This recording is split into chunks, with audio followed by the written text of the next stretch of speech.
பிள்ளை வரம் கிடைத்ததா? அருமையான கணவன் என்று 1000 யானையை கொல்ல போனா ஒரு பாவம் அறியாத ஒரு குடும்பத்தை கொன்ற பாவியாகிவிட்டேன்.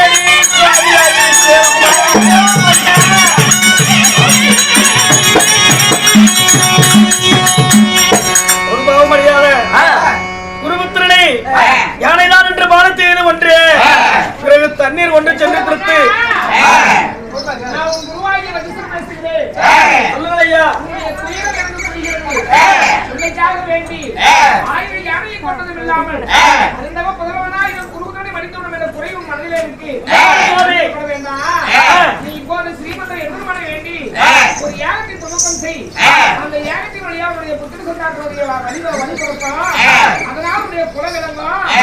யோசிக்காம யாகத்தை துவக்கம் செய்.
சிறிதளவு கைகை உனக்கு சிறிதளவு சுமித்தரை உனக்கு சிறிதளவு ஐயா அதே மாதிரி 3 பேரனுக்கு அந்தது போக சிறிதளவு மீறி இருக்கிறது. இதை யாருக்கு சோதனை கொடுப்பது?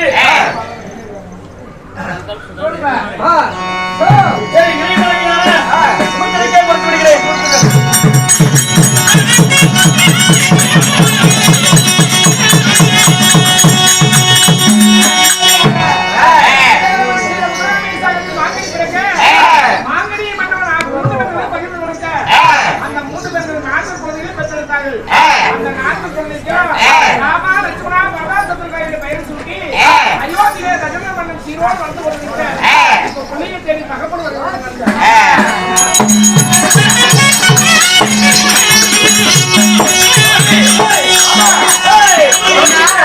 பிள்ளைங்க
அம்மா அண்ணே தம்பி தம்பி லட்சுமணா அவங்க பேச முடியும் நான் எல்லாரும் நீங்க எப்படி பண்ண முடியும் வாயே போயில ஏன் நான் பத்தமல்ல அயோத்தியை ஆட்சி புரிவதற்கு அப்பா தசரத மன்னன் செய்த முதலாமே தியாகத்தில் மாங்கனியால் 4 பிள்ளைகள் ஜனனமானோம். கோசலைக்கு நான் ராமர் ஜனனமானேன். கௌசலைக்கு பரதன் பிறந்தான். சுமத்ரா தேவிக்கு பரதன் சத்ருகன் பிறந்தான். இந்த 4 பிள்ளைகளை ஈண்டெடுத்த நீங்க இந்த அயோத்தியை ஆட்சி புரிவதற்கு நாங்கள் நாடாளும் இலவச ஸ்தானத்துக்கு வந்து விட்டோம். இமயமலை சாரலிலே மகேஸ்வர மகாபலியிடம் நாடாளும் வில்வத்தை பயின்ற நாங்க நீதியை விளையாடி மறுபடியும் உங்களை சந்திக்கிறோம். நானும் தம்பியும் நாங்க நீதியில விளையாட போகிறோம்.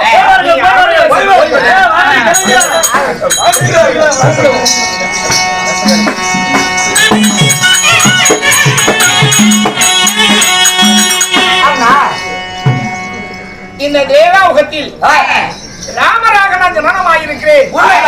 நான் ராமராக ஜனனமாக வேண்டிய அவசியம் இருக்கு. என்னால் ராமாயணம் துவக்கமாக வேண்டும். இந்த ராமாயண கதையால் ஒரு மகா, அதாவது இந்த இதிகாசம் இல்ல, இது ஒரு முன்னோடியா விளங்க வேண்டும். இந்த இளைய பருவத்தில் எங்கே நான் ராமாயணத்தை துவக்கம் செய்கிறேன். என் பின்னாடி வா.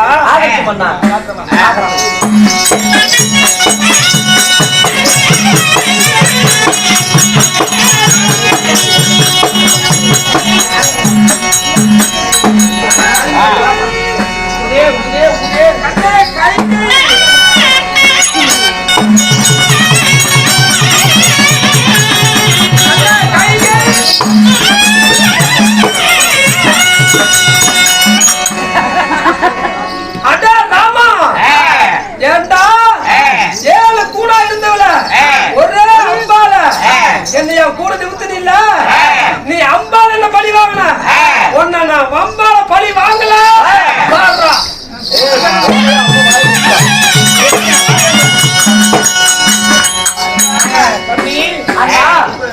இப்ப கூண்களுக்கு என்ன சொல்லிட்டு போன விளையாட்டு நம்ம அம்மானை விரித்தாய் ராமா, இதையே நான் வம்பான் செய்து முடிக்கவில்லை என்று சொன்னா என் பேர் கூண்களில் இல்ல. ராமருடைய பானம் பட்டவுடனே 7 கூணா இருந்த கிழவி ஒரே கூணாக நிமிர்ந்து விட்டார்.